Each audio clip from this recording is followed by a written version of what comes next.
Tenebrária, você se sente representada nas mídias?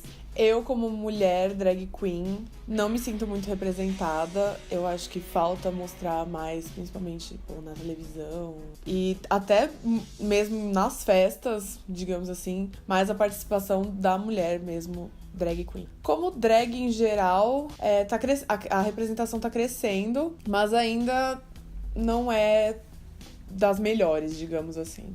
A gente tá ocupando vários espaços inclusive nas mídias mesmo. Isso é bom, mas às vezes não é tão bem aceito como qualquer outra representação. Tipo, negros, mulheres, assim, que costumam ter esse debate, tipo, de representação nas mídias. Às vezes é meio problemático ou não. Mas tá mudando.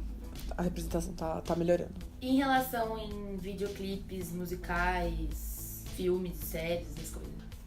Em videoclipes tem costumado aparecer bastante drag queen pra fazer figuração. Até as próprias drag queens estão gravando vários videoclipes, estão lançando músicas. Criar esse movimento da gente conseguir nossa representação pela gente. Tipo, não esperar que os outros façam, esperar que alguém queira gravar um videoclipe nosso. Não, se a drag quiser, ela vai lá e grava e ela tá nas mídias, tipo, na internet.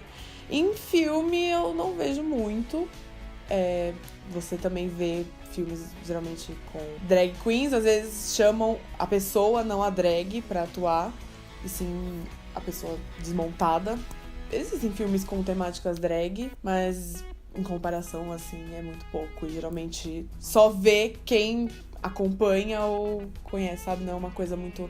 Nossa, um grande lançamento, tal filme com tal drag queen. Não é uma coisa muito comercial. É uma coisa mais, digamos assim, underground e tal.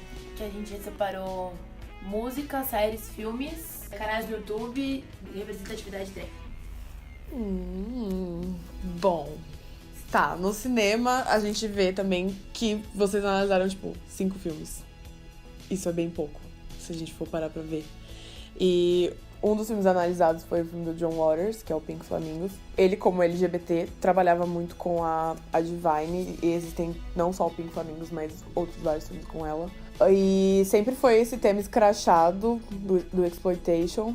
Mas assim, era um filme que a Divine mesmo não era, assim, principalmente no Pink Flamingos, ela é bem caricata, mas não é uma representação fiel do que era uma drag queen na época.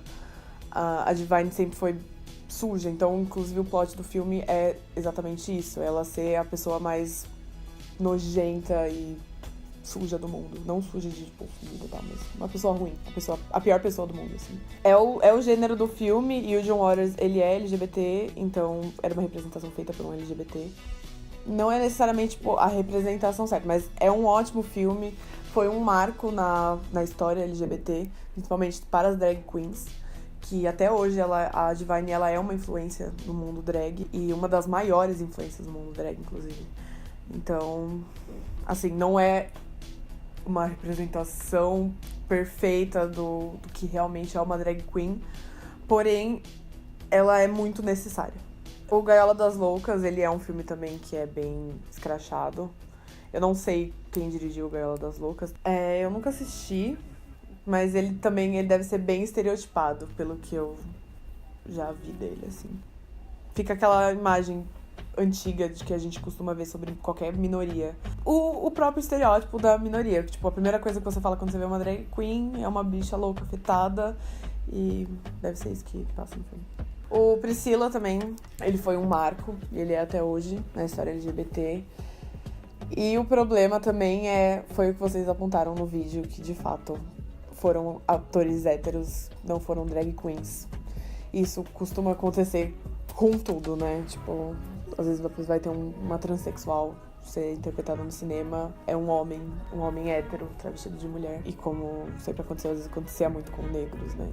Fazer blackface antigamente, como surgiu as drag queens, né, do termo, mulheres não podem atuar, então a gente vai fazer homem vestido de mulher, é basicamente a mesma coisa. Um homem hétero tem que fazer uma drag queen, sendo que existem milhares de drag queens que são atrizes, atores, e podem muito bem atuar milhares que os homens.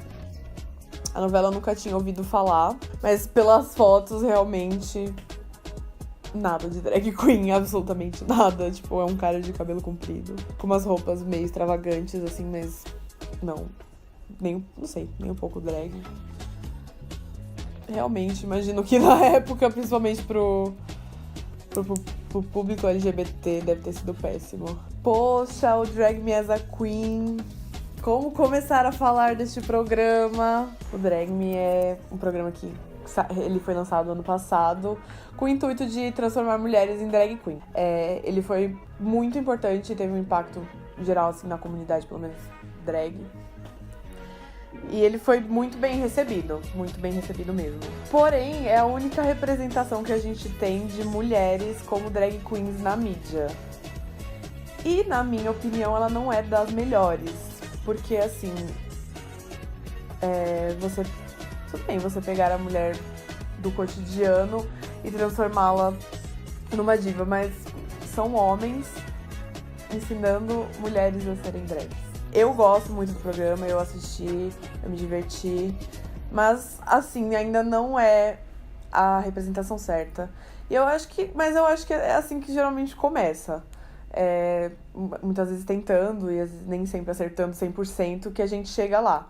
E às vezes é muito necessária essa problemática, assim, eu não tô criticando o programa, muito menos as drags que participaram dele. E, inclusive, tem uma menina que saiu do programa e hoje ela leva uma carreira como drag queen, que é a Morana. Porém, assim, falta muito mais a representação da mulher em si como a criadora própria da drag dela, entendeu? Ela foi lá, ela montou o próprio personagem, tipo, foi uma coisa, é como uma coisa temporária, tá? Um homem te montou hoje e depois, tá, poxa, que bacana, a mulher se montou, bonitinho, não sei o que e tal, mas a gente leva adiante isso, é real, acontece, e acho que faltou mostrar mais esse lado de que, tipo, existem mulheres drag queens, sim, não é uma coisa temporária, não é feito por outros homens que querem montar a gente.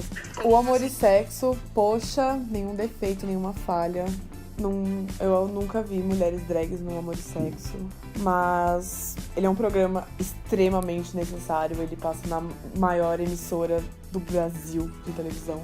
E ele trata de pautas que geralmente são tabus e não são faladas na televisão.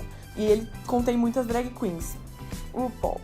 Bom, como começar a falar de RuPaul? RuPaul Drag Race foi, tipo, o que provavelmente levou 90% das bichas que estão aí se montando hoje foi por causa do programa. Então, ele foi responsável por popularizar mundialmente muito mais a cultura drag. Porém, é muito importante que a gente saiba diferenciar a cena drag do programa.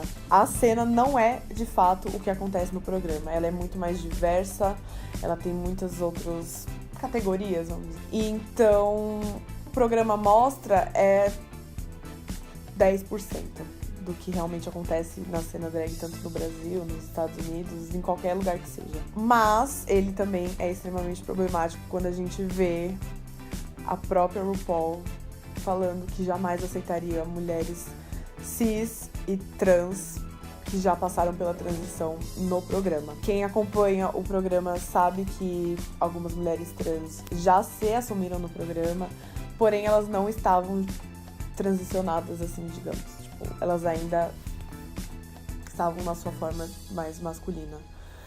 E isso é extremamente problemático. Ele dizer que, não aceitaremos mulheres porque não achamos que uma mulher se montando seja tão punk rock, como ele disse, acho, quanto um homem. Tipo, não quebra estereótipos e tal.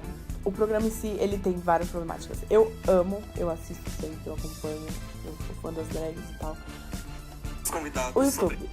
Bom, como eu disse antes do começo do vídeo, muitas das nossas representações vieram por parte de nós mesmos.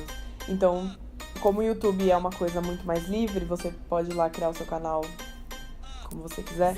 Você vê a Silvete, você vê a Rita e a Lorelai, elas fizeram o canal delas pra ser youtubers normais.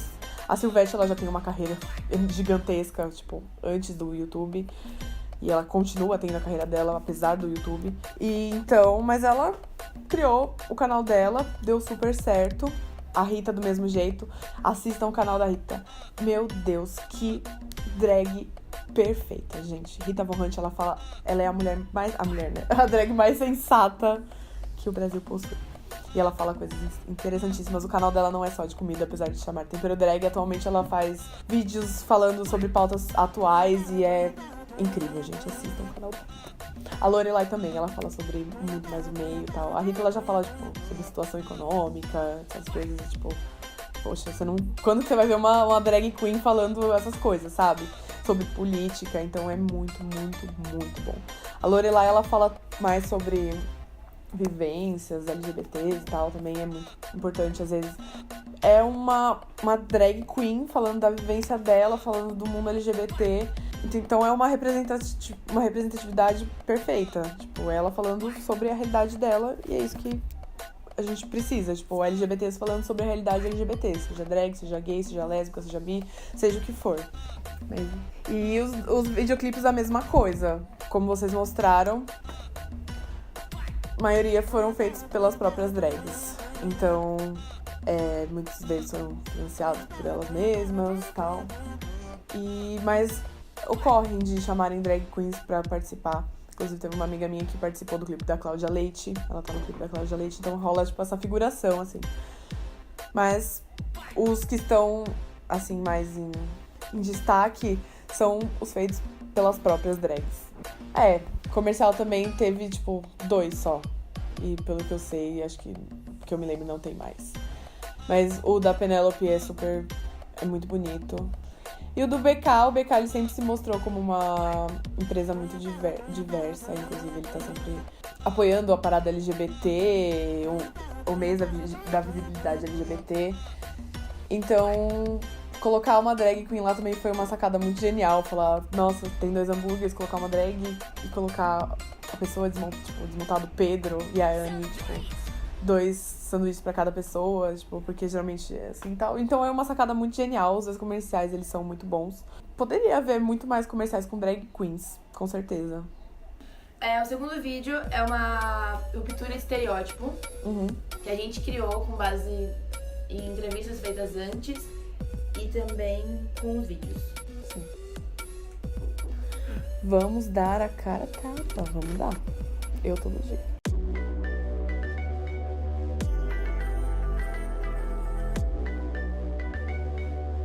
Ser drag é ter inspiração em meninas que nem precisam dizer nada, nos dão coragem só por estar fazendo. Ser drag é se inspirar em mulheres da minha família. Ser drag é não ter gênero, é ser uma arte. Não se resume a ser mulher ou parecer mulher, tem todo o conceito por cima da montagem. Ser drag é ter mais coragem como Ashley Extravaganza do que como Pedro Marques. Ser drag é ser uma arte que nasceu do LGBT, mas se você quer fazer, não importa seu gênero ou sua sexualidade. Ser drag é ter sua sexualidade aceita pelos pais, mas ser renegado por se montar. Ser drag é fazer parte de um mundo tão aberto que não deveríamos ficar brecando. Ser drag é uma expressão artística, é como ser cantor. Ser drag é receber alguns olhares tortos na rua e comentários negativos na internet. Ser drag é andar na rua e ver o povo dando risada de você. Ser drag é mostrar uma coisa diferente que está preso dentro de nós e sentimos essa liberdade com a drag. Ser drag é ter um hobby muito caro e tem momentos que você percebe que nesse mês não dá. Ser drag é levantar a cabeça e perguntar: não estão acostumados? Então podem se acostumar, porque nós já estamos fazendo. Ser drag também é ser mulher, porém elas são menos aceitas, inclusive no meio LGBT. Ser drag é não ser limitada. Você quer fazer? Tudo bem, faça, mas entenda a história e respeite ela. Se você não respeitar a história ou entender de onde veio, qual o propósito de você estar fazendo isso?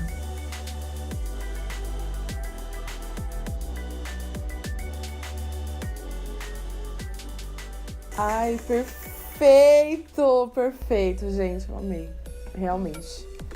Se você se sentiu representado nesse vídeo e Sim. por quê?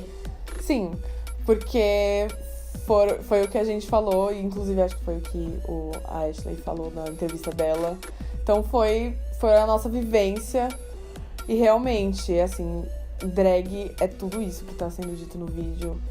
É glamour, é arte, é sofrência, é você ter medo de sair na rua direito, é você chegar na festa e se sentir seguro de novo, é tipo uma montanha russa de coisas. Então foi bonito, foi muito legal o vídeo, ficou muito bom mesmo. Acabou, posso fazer uma consideração final? Eu queria mandar um beijo pra Roberta, que tô com saudades das aulas dela. Roberta, eu te amo. Beijo. É isso.